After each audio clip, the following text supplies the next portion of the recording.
તો કેમ છો બધા મજામાં ને તમારા બધાનું સ્ટડી ટેલર ધ હાર્દિકમાં ખૂબ જ સ્વાગત છે.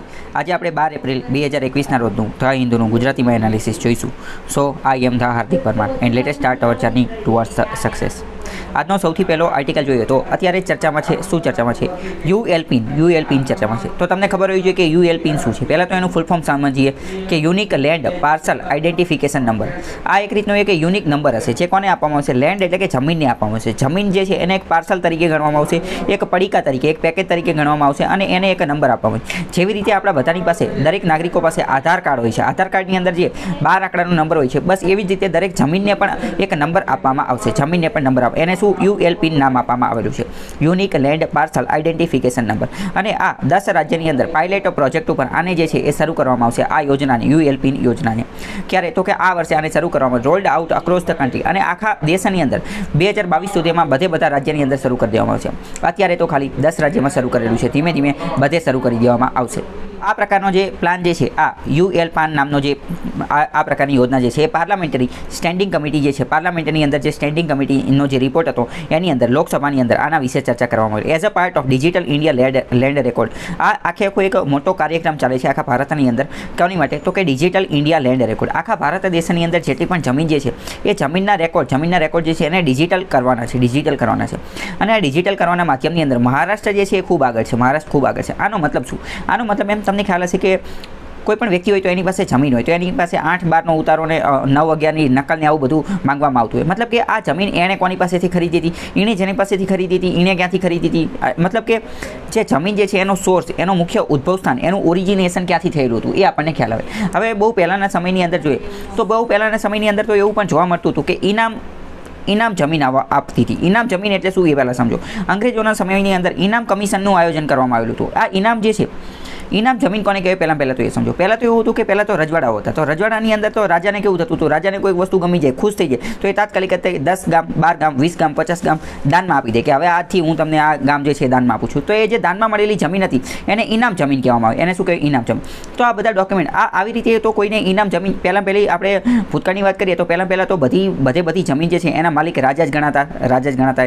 એટલે ટૂંકમાં કોઈને રીતે તો રાજા પાસેથી ત્યાં જમીન જે છે એ કોઈ બીજા વ્યક્તિને મળેલી હશે. તો આનું જે ઓરિજિનેશન, ઉદ્ભવ સ્થાન, આની જે ચેઇન જે છે એ જે આપણને જાણવા મળે કે આ જમીન મુખ્યત્વે આવે છે ક્યાંથી, એ જે છે એ બધો રેકોર્ડ હોવો જોઈએ કે આની પાસેથી આણે ખરીદી, પછી આણે ખરીદી, તો એને લેન્ડ રેકોર્ડ હોવો જોઈએ. તો લેન્ડ રેકોર્ડ અત્યાર સુધી જે છે કાગળિયામાં રહેતો હતો, બરાબર, એટલે કે દસ્તાવેજની અંદર. તો કાગળિયાની અંદર તો તમને ખ્યાલ હોય કે ઘણું બધું ગોતવું પડે કે ભાઈ હાલો આ રાજ નામનો વ્યક્તિ છે એને કોની પાસેથી ખરીદી હતી? તો કે આ રાજ નામનો વ્યક્તિ જે છે એને મનોજ પાસેથી ખરીદી હતી. મનોજ જે ક્યાંથી ખરીદી તો એણે અમિત પાસેથી ખરીદી. તો આમાં તો ઘણું લાંબી ચેઇન, અને કાગળિયામાં ગોતવા જાવી તો ઘણી બહુ વાર લાગે. એટલે ભારતે નક્કી કર્યું કે ડિજિટલ ઇન્ડિયા બની રહ્યું છે, બધી દેશ બહુ આગળ આવી રહ્યો છે ટેકનોલોજીમાં. આપણે આગળ છીએ, સર્વિસ સેક્ટરમાં જીડીપીમાં સૌથી વધુ યોગદાન આપીએ છીએ, 50% કરતાં વધારે. તો આપણે લેન્ડ રેકોર્ડ જે છે, જમીનના જે દસ્તાવેજો, એને પણ આપણે ડિજિટલ કરી દઈએ. તો એની માટે પ્રોગ્રામ ચાલે છે ડિજિટલ ઇન્ડિયા લેન્ડ રેકોર્ડ. તો એના અનુસાર એક આપણે લોન્ચ કરેલી છે એક પહેલ. શું?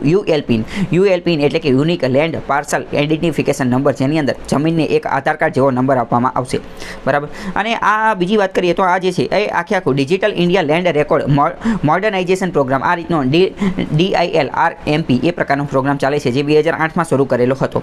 આ સ્કીમ વિશે થોડી વાત કરીએ તો આ જે નંબર આપવામાં આવશે જમીનને આધાર કાર્ડ જેવો, એ 14 આંકડાનો હશે. 14 આંકડાનો આઇડેન્ટિફિકેશન નંબર હશે જે દરેક પ્લોટને, દરેક જમીનની અંદર, દેશના દરેક જમીનને એ નંબર આપવાનો. It is being describe the Aadhaar of the land, બરાબર, આધાર ઓફ ધ લેન્ડ. પ્રશ્ન ડાયરેક્ટ આવો પૂછે છે કે જમીનનો આધાર કાર્ડ જે છે, જમીન માટે આધાર કાર્ડ જેવા નંબરની જોગવાઈ કરવામાં આવેલી છે, તો એ શું નામ છે? તો એનું નામ છે ULPIN, બરાબર, એટલે કે યુનિક લેન્ડ આઇડેન્ટિફિકેશન નંબર જે છે, unique land parcel identification number જે છે એ એનું નામ છે. Okay.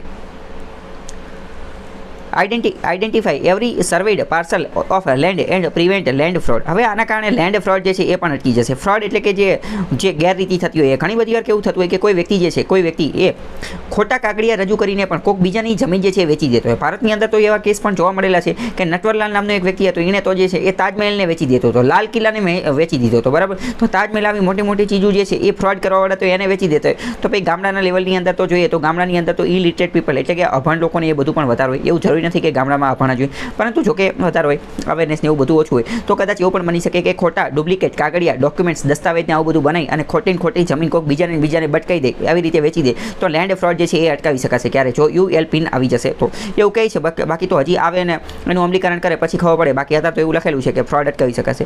Specially in rural area એટલે કે ગ્રામ્ય વિસ્તારની અંદર where land record are outdated and disputed. ઘણી બધી વાર જે ગામડાની અંદર તો જે જમીનના રેકોર્ડ જે છે એ ડિસ્પ્યુટેડ વિવાદિત હોય છે અથવા આઉટડેટેડ ખૂબ જ જૂના પુરાના હોય છે. ઘણી બધી વાર તમે એવું પણ જોયેલું છે, માની લો કે તમારી કોઈ જમીન છે, તમારી કોઈ વાડી છે, તમારું ખેતર છે અને આની બાજુમાં તે કોઈ બીજા વ્યક્તિનું ખેતર છે. આ તમારું ખેતર છે, બરાબર, આ યોર એટલે કે તમારું ખેતર છે. તમારા ખેતરની અંદર માની લો કે તમે તો હવે નોકરી કરો છો અને કંઈ કામ તમે બીજા ઓફિસ વર્કમાં એમાં છો ને તમે અહીંયા કંઈ વાવતા નથી, બરાબર, તો તમારી જમીન જે છે એમને એમ પડેલી છે, બંજર જેવી પડેલી છે, બરાબર. હવે અહીંયા કોઈ વ્યક્તિ જે છે એ ખેડૂત છે અથવા કોઈ વ્યક્તિ છે, બરાબર, અને એ વાવવાનું ને એ બધું કાર્ય કરે છે. તો હવે આ શું કરશે, આ વ્યક્તિ જે છે એ ધીમે ધીમે આ જમીન કબજે કરશે, બરાબર. પહેલા થોડોક આટલો ભાગ લેશે, પછી આટલો ભાગ, બરાબર. તો આવી રીતે ધીમે ધીમે જમીન જે છે કબજે કરશે. હવે તમારી ખુદની જમીન જે છે તો તમારે પણ પ્રૂફ આપવા પડશે કે આ જમીન મારી હતી ના મારો જમીનનો આવી રીતે કબજો લીધેલો છે. તો એની માટે લેન્ડ રેકોર્ડ હોવા જરૂરી છે. જમીનના જે રેકોર્ડ કાગળિયા જે દસ્તાવેજો એનું ઓરિજિનેશન એ બધું હોવું જરૂરી છે. જો આ UL પિન આવી જશે તો એનાથી તાત્કાલિક ખબર પડી જશે કે તમારા લેન્ડ જમીનના આધાર કાર્ડ ઉપરથી કે આખો મુદ્દો શું છે અને એનું સમાધાન ફટાફટ લાવી શકાશે.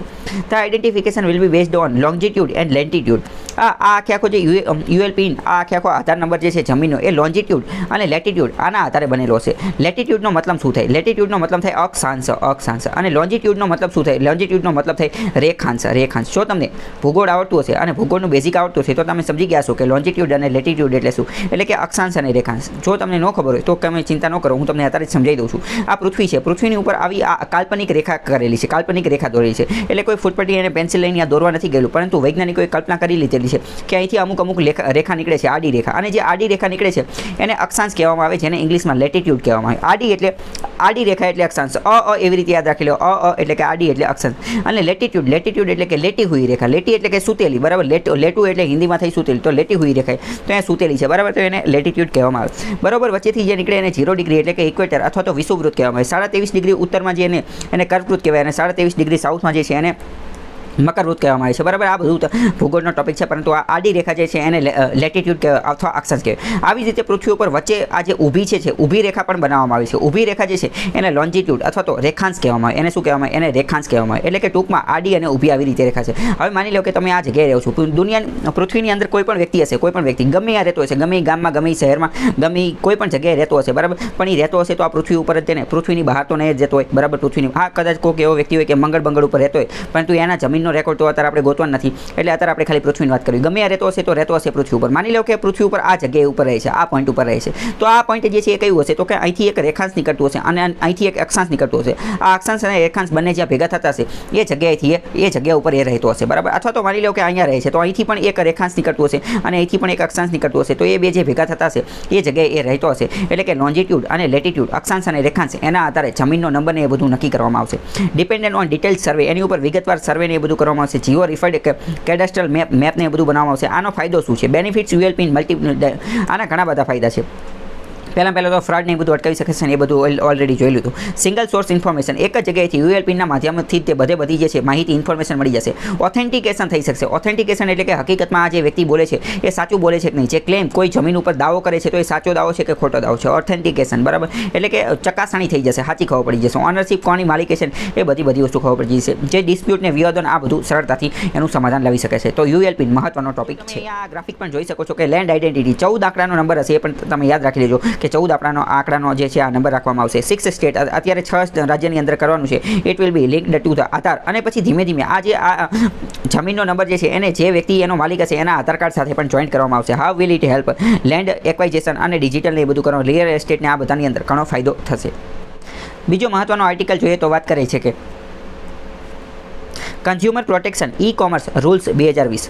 તાજેતરમાં પાર્લામેન્ટરી પેનલ જે છે, પાર્લામેન્ટરી પેનલ એણે, એટલે કે સંસદની એક પેનલ હતી, સંસદીય પેનલ, એણે લોકસભાની અંદર પોતાનો એક રિપોર્ટ સબમિટ કરેલો છે. અને આ રિપોર્ટની અંદર કન્ઝ્યુમર પ્રોટેક્શન ઈ-કોમર્સ રૂલ્સ, આ નિયમો જે છે 2020ના રૂલ્સ આપવામાં આવેલા છે. કોની માટે આ નિયમો છે? કોના નિયમો છે? તો કે ઈ-કોમર્સ માટેના. આ બધી જે ઓનલાઈન વેબસાઇટ છે, એમેઝોન ને, ફ્લિપકાર્ટ ને, આ બધી જેટલી પણ વેબસાઇટ છે, લેન્સકાર્ટ ને બધી ઘણી બધી, ઝોમેટો ને આ બધી, તો આ બધી વેબસાઇટો જે છે એની માટેના અમુક નિયમો છે. આ નિયમો કોની માટેના છે? તો કે કન્ઝ્યુમર પ્રોટેક્શન માટે. કન્ઝ્યુમર એટલે કે ગ્રાહક અથવા ઉપભોક્તા જે ગ્રાહક વ્યક્તિ જે છે એનું પ્રોટેક્શન એનું સંરક્ષણ થવું જરૂરી છે. માની લો કે તમે કોઈ વસ્તુ એમેઝોનમાંથી ખરીદી અને એમેઝોનમાંથી વસ્તુ તમે જે ખરીદેલી છે એ તમારા હેલ્થ સ્વાસ્થ્ય માટે હાનિકારક છે, નુકસાનકારક છે, તો આની માટે જવાબદાર કોણ રહેશે? આની માટે ઈ કોમર્સ કંપની જે છે એ જવાબદાર રહેશે કે જે વેચવાવાળો વ્યક્તિ જે છે એ જવાબદાર રહેશે કોણ? તો આ બધા નિયમો જે છે આની અંદર બનાવેલા છે, આ નિયમો આની અંદર લખેલા છે, બરાબર. તો consumer protection e commerce rules 2020 પ્રશ્ન ડાયરેક્ટ પૂછાઈ જાય પ્રિલિમ્સની અંદર કે consumer protection e commerce rules 2020 માં નીચેનામાંથી કઈ વસ્તુ આપેલી છે? તો તમને ખબર હોય તો તમે કહી શકો કે શું આપેલું છે, બાકી તો કહીએ કંઈ નહીં. તો the consumer protection e commerce rule 2020 આની રિકમેન્ડેશન ભલામણો શું છે? Government should offer a more clear cut definition of what constitute unfair trade practices. પહેલાં તો આની અંદર એવું નક્કી કરવામાં આ નિયમોના આધારે કે કોઈ પણ ઈ કોમર્સ કંપની જે છે ઈ કોમર્સ કંપની એ કોઈ પણ ગેરરીતિ કરી શકશે નહીં. એટલે કે ગેરરીતિ કરવી એનો મતલબ શું? એને ઇંગ્લિશમાં કીધું છે કે અનફેર ટ્રેડ પ્રેક્ટિસીસ, એટલે કે વેપારની અંદર અનફેર ગેરરીતિ કરી શકશે નહીં. તો પહેલાં તો આની અંદર એક વ્યાખ્યા આપવામાં આવેલી છે કે અનફેર ટ્રેડ પ્રેક્ટિસ એટલે કે વ્યાપારની અંદર જે ગેરરીતિ કરે એની ડેફિનેશન, એની વ્યાખ્યા શું? ગેરરીતિ કોને ગણવાની એને જે છે એની વ્યાખ્યા આપવાનું કીધું છે, બરાબર. હવે જો પહેલાં તો હજી આ બધા રૂલ્સ જે છે નિયમો બનેલા નથી, પરંતુ પાર્લામેન્ટની જે કમિટી જે છે, સંસદીય કમિટી જે છે એણે હજી ભલામણ કરેલી છે, સંસદની કમિટીએ ભલામણ કરેલી છે, બધા નિયમો હજી બન્યા નથી. આગળ વાત કરીએ, ગવર્મેન્ટે should spell out practical legal remedy to tackle the issue, બરાબર. એટલે કે સરકાર દ્વારા એક લીગલ રિમેડી એટલે કે કાયદેસરની કોઈ વ્યવસ્થા બનાવવી જોઈએ કે જેના આધારે આ જે ઇસ્યુ જે છે એનું સમાધાન કરી શકે. પછી fix cap on delivery charge, પછી ડિલિવરી ચાર્જ જે છે એની ઉપર કેપ રાખવી જોઈએ, એટલે કે વધુમાં વધુ કેટલો ડિલિવરી ચાર્જ રાખવાનો ઈ કોમર્સ કંપની એ નક્કી કરવું જોઈએ. ઘણી બધી તો તમે જોયેલું હશે કે ઈ કોમર્સ ઓનલાઈન વેબસાઇટ ઉપર જાઓ તો કોઈ વસ્તુ માની લો કે તમે 10 રૂપિયાની પેન લેવાની છે તો પેનના 10 રૂપિયા હોય, પરંતુ ડિલિવરી ચાર્જ જોવો તો ડિલિવરી ચાર્જ 1000 રૂપિયા હોય અથવા 100 રૂપિયા. 10 રૂપિયાની પેન લેવા તો 100 રૂપિયા ડિલિવરી ચાર્જ દેવાનો, બરાબર. તો આવું પણ થતું હોય છે. તો આ નિયમોમાં એવું પણ કીધેલું છે કે આ ડિલિવરી ચાર્જ ઉપર ફિક્સ કેપ કોઈ એક નિશ્ચિત આની કરતાં વધુ ડિલિવરી ચાર્જ ન હોઈ શકે એવું પણ કહી શકે, બરાબર. પછી વાત કરીએ કે provide a penal provision four violation of rules related to miss information.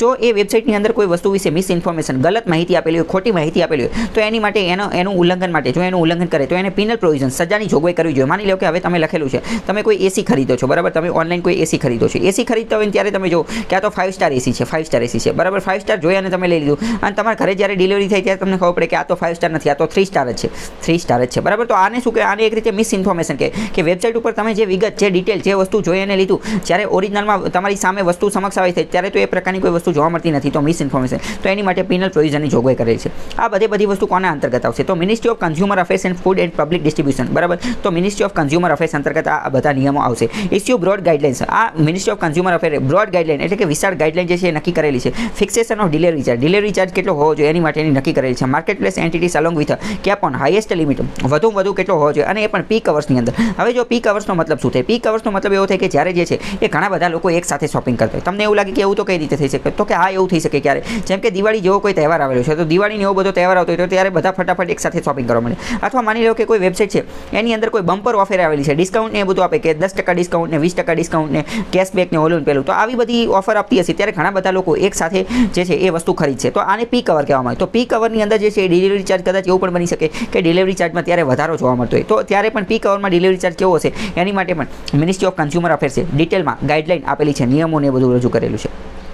Consumer affairs ministry જે છે should also clearly define drip pricing. Drip pricing જે છે એને પણ ડિફાઇન, એની પણ વ્યાખ્યા આપેલી છે. ડ્રીપ પ્રાઇસિંગનો મતલબ શું થાય? Where in the final cost of product goes up due to additional charge and provide for protection consumer against this by including penal provision for the violation. પહેલાં તો પરીક્ષામાં ડાયરેક્ટ આ પ્રશ્ન પૂછે છે કે ડીપ પ્રાઇસિંગનો મતલબ શું થાય? નીચેનામાંથી કઈ વસ્તુ જે છે, કઈ વ્યાખ્યા જે છે એ ડીપ પ્રાઇસિંગની છે? આવો પ્રશ્ન યુપીએસસીમાં વારંવાર આવો પ્રશ્ન પૂછાતા હોય છે. તો ડીપ પ્રાઇસિંગનો મતલબ શું થાય? ડીપ પ્રાઇસિંગનો મતલબ એવો થાય કે પ્રોડક્ટ કોઈ પણ વસ્તુ જે છે એની કિંમત, એની ફાઇનલ કિંમત જે છે, ફાઇનલ કિંમત એની અંદર બીજા વધારાના ચાર્જ લાગતા હોય. ફોર એક્ઝામ્પલ તમે સમજો કે તમે એસી ખરીદો છો, બરાબર. તો એસી જે છે 30,000નું છે, 30K, બરાબર, 30,000નું છે, પરંતુ આની અંદર બીજો જે ફિટિંગ કરવાનો ને એ બધો ચાર્જ હોય, 1500 રૂપિયા માની લો કે ફિટિંગ કરવાનો ચાર્જ છે. બીજો ચાર્જ માની લો કે આની અંદર વોરંટી ને એ બધું લગાવવા માટેનો 1000 રૂપિયા ચાર્જ છે. ડિલિવરી ચાર્જ જોવો તો બીજો માની લો કે 200 રૂપિયા ડિલિવરી ચાર્જ છે, બરાબર. તો અલગ બીજા ઘણા બધા જે ચાર્જ જે છે એ બધા લાગતા હોય તો એને શું કહેવામાં આવે? એને કહેવાય ડ્રીપ પ્રાઇસિંગ, બરાબર. પ્રશ્ન પૂછાય છે ડ્રીપ પ્રાઇસિંગ એટલે શું, મેં તમારે એ સમજવાનું છે. તો એ બધા વિશે પણ વાતચીત કરેલી છે. પછી વોટ ઇઝ ધ ઇસ્યુ, આખો મુદ્દો શું છે? While e commerce enterprises offer many benefits. ઈ કોમર્સની અંદર તમને ઘણા બધા ફાયદા મળે છે. અને બીજું અત્યારે જોઈએ તો કોરોનાની મહામારીની વચ્ચે અત્યારે આ એક સૌથી મોટો ફાયદો એ છે કે વસ્તુ આપણે ડોર સ્ટેપ ઉપર ઘર આંગણે મળી જાય છે. આપણે બહાર નીકળવાની જરૂર નથી. અને આમે તે સરકાર ખુદ જ કહે છે કે બહાર ન નીકળો, અત્યંત જરૂરી જરૂરી કામ હોય તો જ બહાર નીકળો, કારણ કે આ સોશિયલ ડિસ્ટન્સિંગને જાળવવાનું છે. The development of the segment has રેન્ડર્ડ consumer vulnerable to the new form of unfair trade practices. તો આનો જેટલો ફાયદો છે ઈ કોમર્સનો એટલું જ તે નુકસાન પણ છે. કેમ? કારણ કે ઓનલાઈન અમુક પ્રકારની અનફેર ટ્રેડ પ્રેક્ટિસીસ પણ જોવા મળે છે કે વેપારની અંદર ગેરરીતિ પણ જોવા મળે છે. વસ્તુ આપણને બટકાઈ દે, દેખાડે કંઈક બીજું, ચિત્ર કંઈક બીજું હોય ને જ્યારે ડિલિવરી કરે ત્યારે કંઈક બીજું જોવા મળે. તો આવું પણ થતું હોય છે. વાયોલેશન ઓફ પ્રાઇવસી, ઘણી બધી વાર આપણી નિજતાનું પણ ઉલ્લંઘન થાય છે. કેમ? માની લો કે તમે કોઈ વસ્તુ ABC નામની વસ્તુ તમે મંગાવેલી છે. હવે તમારી કોઈ પ્રાઇવસી, તમારી કોઈ પ્રાઇવેટ ચીજ મંગાવેલી છે, બરાબર? તો જ્યારે કુરિયર બોય, ડિલિવરી બોય જે છે એ મોકલવામાં આવશે તો કદાચ એને પણ આ વસ્તુ વિશે ખબર છે, અથવા તો માની લો કે એને નથી ખબર, પરંતુ તમે જે વેબસાઇટમાંથી મંગાવેલું છે એને તો ખબર છે ને કે તમે શું મંગાવેલું છે, અથવા તો તમે જે સેલર પાસેથી મંગાવેલું છે એને તો ખબર છે ને કે તમે શું મંગાવ્યું છે. અથવા તો હવે આ વેબસાઇટ જે છે એ દર મહિને તમે એ પણ ચેક કરે કે તમે દર મહિને કઈ કઈ વસ્તુ મંગાવો છો, દર મહિને કઈ કઈ વસ્તુ મંગાવો છો, તો એ પણ તમારી પ્રાઇવસીનું ઉલ્લંઘન થાય છે. અને સુપ્રીમ કોર્ટે અનુચ્છેદ 21 અનુસાર KS પુટ્ટાસ્વામીના કેસની અંદર કહી દીધું કે પ્રાઇવસી, નિજતાનો અધિકાર એ ફંડામેન્ટલ રાઇટ છે. તો એનું ઉલ્લંઘન આવી રીતે થવું જોઈએ નહીં. તો ડેટા માટે શું કરવાનું એ પણ મહત્વની વસ્તુ છે.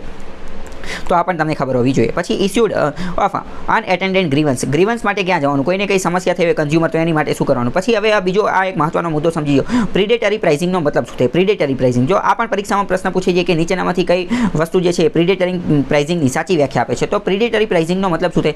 એનો મતલબ એવો થાય કે જ્યારે કોઈ વસ્તુ જે છે એની કિંમત નીચી રાખવામાં આવે, એકદમ નીચી. કદાચ કોઈ માલિક છે, બરાબર, કોઈ માલિક છે, એ શું કરે, એક જાણી જોઈને વસ્તુની કિંમત જે છે ઓછી રાખે. એને નુકસાન જતું હોય તો પણ ઓછી રાખશે. કેમ? કોમ્પિટિશન જે છે એ ઘટાડવા માટે, અથવા તો જે બીજા નાના વેપારીઓ જે છે એને બહાર કાઢવા માટે પ્રિડેટરી પ્રાઇસિંગ. પ્રિડેટરને ઇંગ્લિશ છે પ્રિડેટર, એને ગુજરાતીમાં કહે શિકારી, બરાબર? એટલે કે શિકારી શું કરે? શિકારી જાળ બિછાવે, બરાબર? પહેલા લાલચ આપે, કબૂતરને નહીં બધાને લાલચ આપે. આ તો બસ આ એવી જ રીતે પ્રિડેટરી પ્રાઇસિંગની અંદર બધા જે અન્ય કંપનીઓ, માની લો કે મોબાઈલ છે, મોબાઈલનું આપણે ઉદાહરણ લઈએ, બરાબર? તો મોબાઈલ અલગ અલગ કંપનીવાળા વેચતા હોય, બરાબર? રેડમીને, ઓપ્પો, વિવો ને, સેમસંગને, વનપ્લસને, આ ઘણી બધી બ્રાન્ડ છે, બરાબર? તો બધા અલગ અલગ રીતે વેચતા હોય. તો માની લો કે કોઈ 6GB અને 64GB વાળો મોબાઈલ છે, 6+64 આ વાળો મોબાઈલ છે. હવે કોઈ એક કંપની જે છે 10,000માં વેચે છે, બીજી કંપની 11,000માં વેચે છે, ત્રીજી 12,000માં. હવે માની લો કે કોઈ એક કંપની જે છે એ તાત્કાલિક 5,000માં વેચવા માંડે, 5,000ની અંદર જ વેચે, બરાબર? 5,000ની અંદર વેચે, તો આને પ્રિડેટરી પ્રાઇસિંગ કહી શકાય. જેવી રીતે તમે જોયેલું હશે, શું જોયેલું હશે કે રિલાયન્સ જીઓની અંદર આ જ પ્રકારની વસ્તુ જે છે એ જોવા મળેલી હતી. રિલાયન્સ જીઓ જ્યારે લોન્ચ થયું ત્યારે તાત્કાલિક બધાને મફતમાં, ફ્રીમાં આપતા હતા, બરાબર? અને પછી જ્યારે એણે ચાર્જ શરૂ કર્યા, જ્યારે પૈસા લેવાનું શરૂ કર્યું, તો પણ અત્યારે જોઈએ તો અત્યારે પણ જે રિલાયન્સ જીઓના જે ઇન્ટરનેટના પ્લાન ને એ બધા જે છે એ અન્ય કરતાં સસ્તા હોય છે. તો આને એક રીતે શું કહે? પ્રિડેટરી પ્રાઇસિંગ, કે જ્યારે માર્કેટની અંદરથી કોમ્પિટિશન બાદ કરવા માટે જે હોય તેને પ્રિડેટરી પ્રાઇસિંગ કહેવાય. Is one such issue it may result in competition being wiped out. એટલે કે કોમ્પિટિશનને વાઇપ આઉટ, એને બહાર કાઢવા માટે જે વસ્તુ કરવામાં આવે એને પ્રિડેટરી પ્રાઇસિંગ કહેવાય, બરાબર? જો પ્રશ્ન પૂછેલો હશે તો એમાં તો વ્યાખ્યામાં આ જ આપેલું છે કે પ્રિડેટરી પ્રાઇસિંગ, તો કે it is the way of pricing which competition being wiped out, બરાબર? તો આ તમારે આન્સર લખવાનું રહેશે.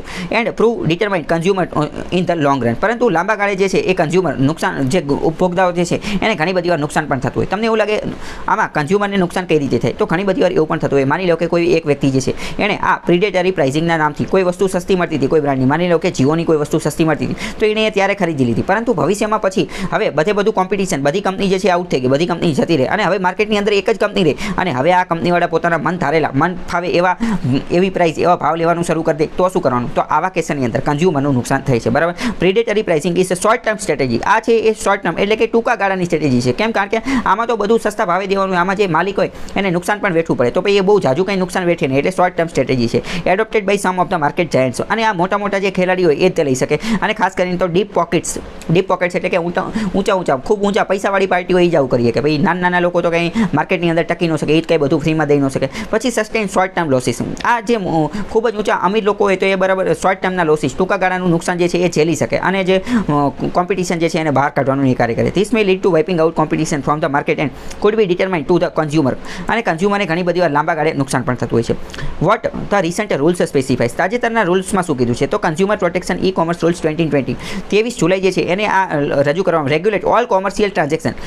ઓનલાઈન જેટલા પણ કોમર્શિયલ ટ્રાન્ઝેક્શન થતા હશે, બિઝનેસ એટલે કે વેપારી ધોરણે જેટલા પણ ટ્રાન્ઝેક્શન થતા હશે, ડિજિટલ અથવા ઇલેક્ટ્રોનિક માધ્યમથી, એ બધાને રેગ્યુલેટ કરવામાં આવશે. The e com rules currently recognises two e commerce business. અત્યારે જે છે એ ઈ કોમર્સની અંદર બે પ્રકારના મોડેલ જોવા મળે છે. બે પ્રકારના મોડેલ કયા કે? એકનો માર્કેટ પ્લેસ મોડેલ અને ઇન્વેન્ટરી બેઝડ મોડેલ. તો માર્કેટ પ્લેસ મોડેલ શું છે અને ઇન્વેન્ટરી મોડેલ શું છે એ બંને હું તમને અત્યારે સમજાવી દઉં છું, બરાબર? આ સમજી જશો તો પણ તમને ઘણો ફાયદો થશે. યુપીએસસીમાં આ પ્રશ્ન પણ પૂછાઈ ગયો છે કે માર્કેટ પ્લેસ મોડેલ એટલે શું અને ઇન્વેન્ટરી બેઝડ મોડેલ એટલે શું.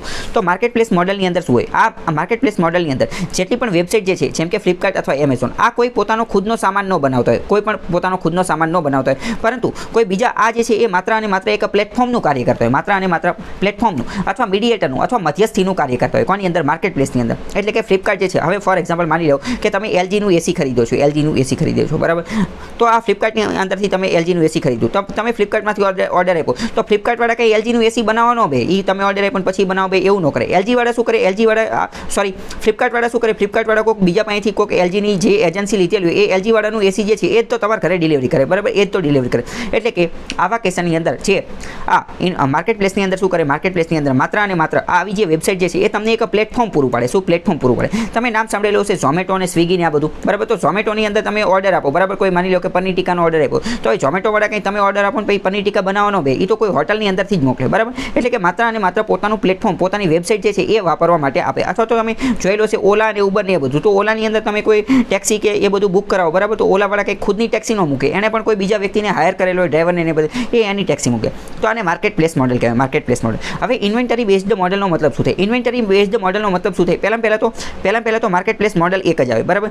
પરંતુ શરૂઆતની અંદર ભૂતકાળની અંદર જતા રહીએ તો પહેલાં ખાલી માર્કેટ પ્લેસ મોડલ જ હતું. પરંતુ ધીમે ધીમે માર્કેટ પ્લેસ મોડલ જે છે એ સક્સેસ થયું, સફળ થયું. તો આના કારણે શું થયું? આના કારણે જે બધી વેબસાઇટ હતી, ઈ કોમર્સ કંપનીઓ હતી, ઈ કોમર્સ કંપની, એમની પાસે પૈસા આવી ગયા, એમની પાસે ઘણા બધા પૈસા આવી ગયા. એટલે કે એમની પાસે કેપિટલ આવી ગયું, ઘણા બધા પૈસા આવી ગયા, ઘણું બધું કેપિટલ આવી ગયું. અને એટલું બધું કેપિટલ આવી ગયું કે હવે એ હદે પહોંચી ગયા કે હવે એ ડાયરેક્ટ જ કોઈ કંપની હોય, બરાબર. માની લો કે રેડમી કંપની છે, તો રેડમી કંપનીને ડાયરેક્ટ જ કહી દે કે હવે તમે કયો ફોન લોન્ચ કરવાનો છો, તો એમ કહે કે હું રેડમી 11 લોન્ચ કરવાનો છું, રેડમી 11. તો એ ડાયરેક્ટ તે કંપની જે છે એમેઝોન રહી, રેડમીવાળાને જઈને કહી કે રેડમી 11 તમે જેટલા પણ બનાવો એ બધા તમે મને દઈ દેજો, બધા હું ખરીદી લઈશ, બધા ફોન શું કરીશ? હું ખરીદી લઈશ, અને બધા ફોન હું ખરીદી અને હું જે છે મારી વેબસાઇટ ઉપર વેચીશ, બરાબર. એટલે પછી હવે તો બધા ફોન આને ખરીદી લીધા એમેઝોનવાળાએ, તો પછી બીજે મળવાના નથી, તો એને ઇન્વેન્ટરી બેઝડ મોડલ કહેવાય. એટલે કે બધી વસ્તુ પોતે ખરીદે અને પોતે પછી વેચે, બરાબર. એક વ્યક્તિ પાસેથી બધી જ વસ્તુ ખરીદી લે અને પછી પોતે વેચે, તો એને ઇન્વેન્ટરી બેઝડ મોડલ કહેવાય, બરાબર.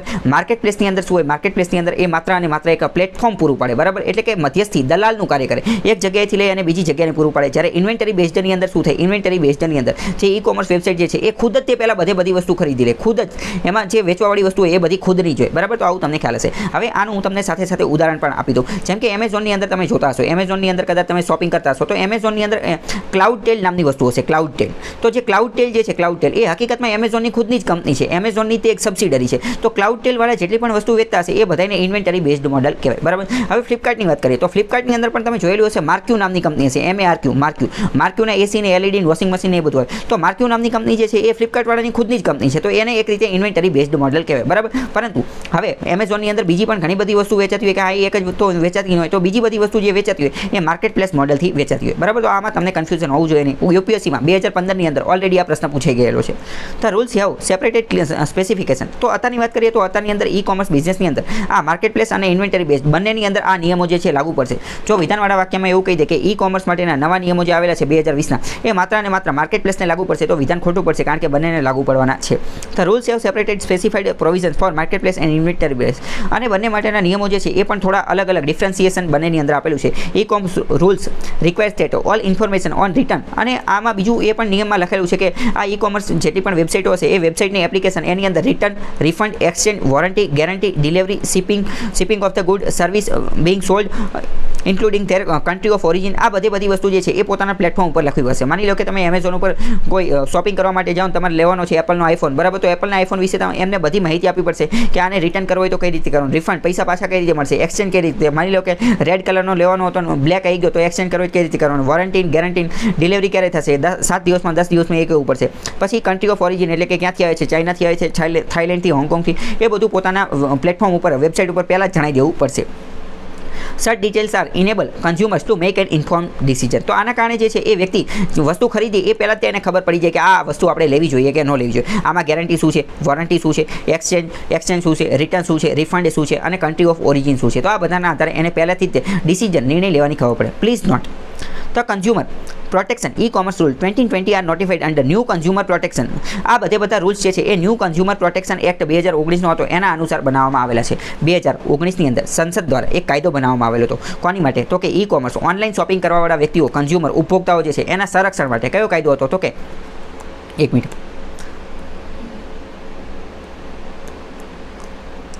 કન્ઝ્યુમર પ્રોટેક્શન એક્ટ એ કયો કાયદો હતો? Consumer protection act 2019. 2019નો કાયદો હતો કન્ઝ્યુમર પ્રોટેક્શન એક્ટ. એના આધારે આ બનાવવામાં આવેલો હતો. બરાબર. Consumer protection e commerce rules 2020 are mandatory and not advisable. બરાબર. અને આ બધા જે રૂલ્સ નિયમો જે છે એ મેન્ડેટરી ફરજિયાત છે, એડવાઇઝેબલ એટલે કે સલાહકારી નથી, ફરજિયાત બધી કંપનીએ આ માનવા જ પડશે. બરાબર. તો આમાંથી પ્રશ્ન પૂછાઈ શકે છે. તમે એ પણ જોઈ શકો છો કે આ બધી ઓનલાઈન વેબસાઇટ છે. બરાબર. ઓનલાઈનની બધી વસ્તુ આટલી વસ્તુ જે છે એ મેન્ડેટરી કરેલી છે એટલે કે ફરજિયાત કરેલી છે. બરાબર. આટલા નિયમો છે કે રૂલ ઓફ ઓરિજિનને અહીંયા તમે એકવાર પોઝ કરી અને જોઈ શકો છો.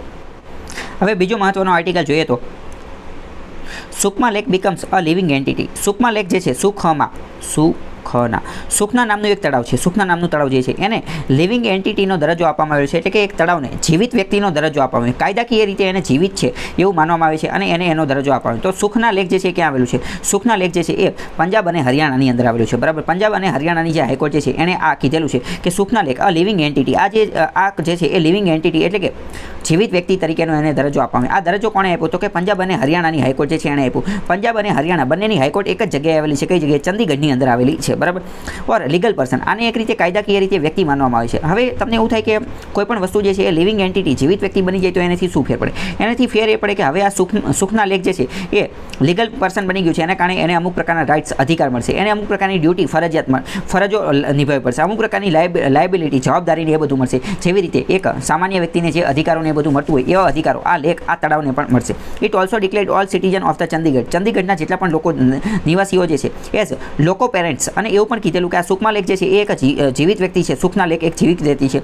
તો આના માતા પિતા કોણ હશે? તો આના માતા પિતા ચંદીગઢની અંદર રહેતા જેટલા પણ લોકો જે છે એ બધા આના માતા પિતા હશે. સુખના લેક ક્યાં આવેલું છે? સુખના લેક જે છે એ ચંદીગઢની અંદર આવેલું છે. કે આ ચંદીગઢની અંદર આવેલું છે. પ્રશ્ન ડાયરેક્ટ એ જ પૂછાશે કે સુખના લેક ક્યાં આવેલું છે? એ ચંદીગઢની અંદર આવેલું છે. અત્યારે ચર્ચામાં શા માટે છે? અત્યારે ચર્ચામાં એટલા માટે છે કે પંજાબ અને હરિયાણાની હાઈકોર્ટ જે છે એણે અત્યારે એને લિવિંગ એન્ટિટી એટલે કે જીવિત વ્યક્તિનો દરજ્જો આપેલો છે. જીવિત વ્યક્તિનો દરજ્જો આપવાથી શું થાય? તો મેં તમને અત્યારે જ કહી દીધું કે એના કારણે એને અમુક પ્રકારના અધિકારોને એ બધું પણ મળે. અને આ કઈ જગ્યાએ આવેલું છે કે તો કે ચંદીગઢની અંદર. અને શિવાલિક હિલ જે છે શિવાલિકની પર્વતમાળાની અંદર આવેલું છે. શિવાલિકની પર્વતમાળા હિમાલયનો જ એક ભાગ છે. The lake was created. આ લેક જે છે એ આર્ટિફિશિયલ, કૃત્રિમ છે. ક્યારે બનાવવામાં આવ્યું? તો કે 1958ની અંદર by damming a seasonal stream.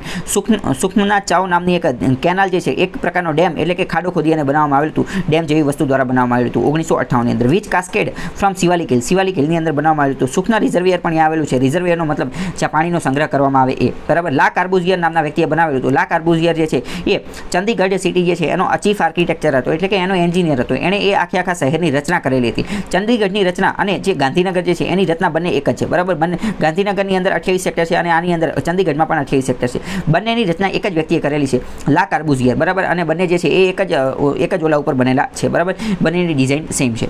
પછી the chief engineer PL Verma જે છે એને પણ 1974માં આ લા કાર્બુઝિયરનો સાથ આપેલો હતો. સેવેરલ માઇગ્રેટરી બર્ડ્સ. આ જે સુખના લેક જે છે એટલા માટે પણ મહત્વનું છે કે અમુક માઇગ્રેટરી બર્ડ્સ એટલે કે યાયાવર પક્ષીઓ એક દેશમાંથી બીજા દેશમાં જે આવતા હોય જેમ કે ક્રેન, સાઇબેરિયન ડક્સ અને સ્ટોર્ક એટલે કે બગલાન, આ અલગ અલગ પક્ષીઓ જે છે એ પણ અહીંયા જોવા મળે છે. ક્યાં? તો કે સુખના લેકની અંદર. સુખના લેક ક્યાં છે? તો કે ચંદીગઢની અંદર જોવા મળે છે. The court observed. કોર્ટે અવલોકન કર્યું કે Sukhna lake is required to be declared a legal entity. કોર્ટને એવું લાગ્યું કે આના જીવિત રહેવા માટે, કોના જીવિત રહેવા માટે? કે સુખના લેક, સુખના તળાવ જે છે એ જીવિત રહી શકે, એ યોગ્ય રીતે એની સાર સંભાળને બધું થઈ શકે, એનું જે છે અહીંયા પ્રદૂષણ એ બધું ન થાય એની માટે એને લીગલ એન્ટિટી જીવિત વ્યક્તિનો દરજ્જો આપવો જરૂરી છે. જેના કારણે સુખના લેકનું પ્રિઝર્વેશન, સંરક્ષણ અને કન્ઝર્વેશન થઈ શકે એની માટે એમને આ કાર્ય કરેલું છે. બરાબર. કે જેના કારણે હવે મેં તમને કીધું કે આ જીવિત વ્યક્તિનો દરજ્જો આપશે તો એને અમુક પ્રકારના રાઇટ્સને, અધિકારને એ બધું મળી જશે. બીજું શું થશે? જે વ્યક્તિ એનું એક્સપ્લોઇટેશન, પોલ્યુશન, પ્રદૂષણને એ બધું નહીં કરી શકે. જો કોઈ વ્યક્તિ સુખના લેકમાં પ્રદૂષણ એ બધું કરતું હશે તો એને શું થશે? એને સજાની જોગવાઈને એ બધું પણ કરી શકાશે. કારણ કે સુખના લેક એ પણ હવે એક જીવિત વ્યક્તિ બની ગયું છે. તો તમને એવું લાગે કે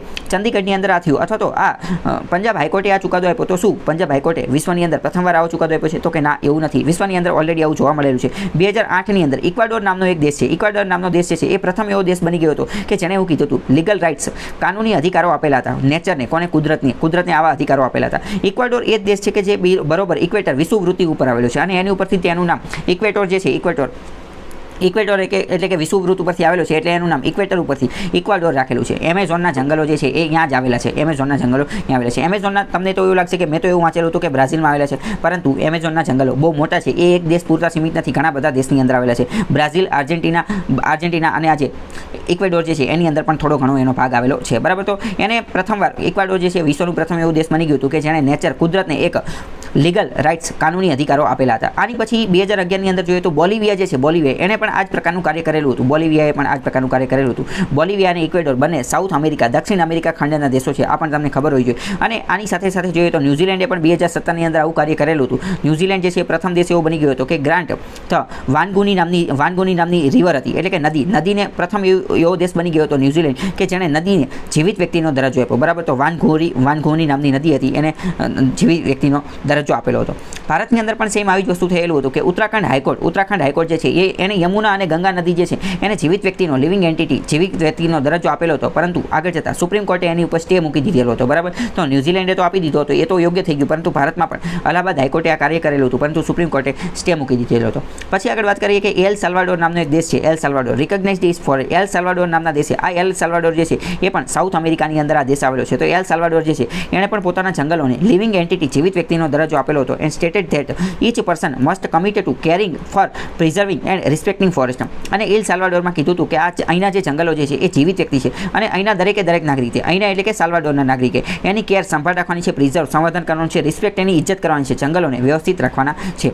ઇન 2019ની અંદર જોઈએ તો ધ સિટી ઓફ ટોલેડો ઓહિયોની અંદર જે છે ટોલેડો નામનું સિટી કે જે ઓહિયોમાં આવેલું છે passed what is known as lake Erie bill. એને તો લેક એરીબિલ જે છે એ એક લોન્ચ કરેલું હતું. એરી જે છે એ તળાવનું નામ છે. એરી જે છે તળાવનું નામ છે જે ક્યાં આવેલું છે તો કે અમેરિકા અને મેક્સિકોની સરહદ ઉપર આવેલું છે. અમેરિકા અને મેક્સિકોની સરહદ ઉપર એરી નામનું તળાવ આવેલું છે. એના સંરક્ષણ માટે આ કાર્ય કરેલું હતું. આ એક બિલ પસાર કરેલું હતું કે જેના કારણે લોકો જે છે એ એનું સન્માન કરે. જુલાઈ 2019ની અંદર તો બાંગ્લાદેશ જે છે એ પ્રથમ એવો દેશ બની ગયો હતો કે જેણે શું કાર્ય કરેલું હતું grant all of its river to same legal status. બાંગ્લાદેશે તો બધા કરતાં આગળ આવી ગયો. બરાબર, જેમ કે ભારતની અંદર અલ્હાબાદ હાઈકોર્ટે તો જે ગંગા અને યમુના બે નદીને કીધેલું હતું. ન્યૂઝીલેન્ડ જે છે એને એક નદીને કીધું હતું, પરંતુ બાંગ્લાદેશ તો આ બધા કરતાં આગળ પહોંચી ગયો અને એણે એમ કીધું કે બાંગ્લાદેશની અંદર બધી જ નદીઓ ઓલ ઓફ ઇટ્સ બધી નદી જે છે એ લીગલ સ્ટેટસ જીવિત વ્યક્તિ તરીકે માણસ જેટલું મહત્વ ધરાવે છે એવી જ રીતે આ નદીઓ પણ એટલી જ મહત્વની છે.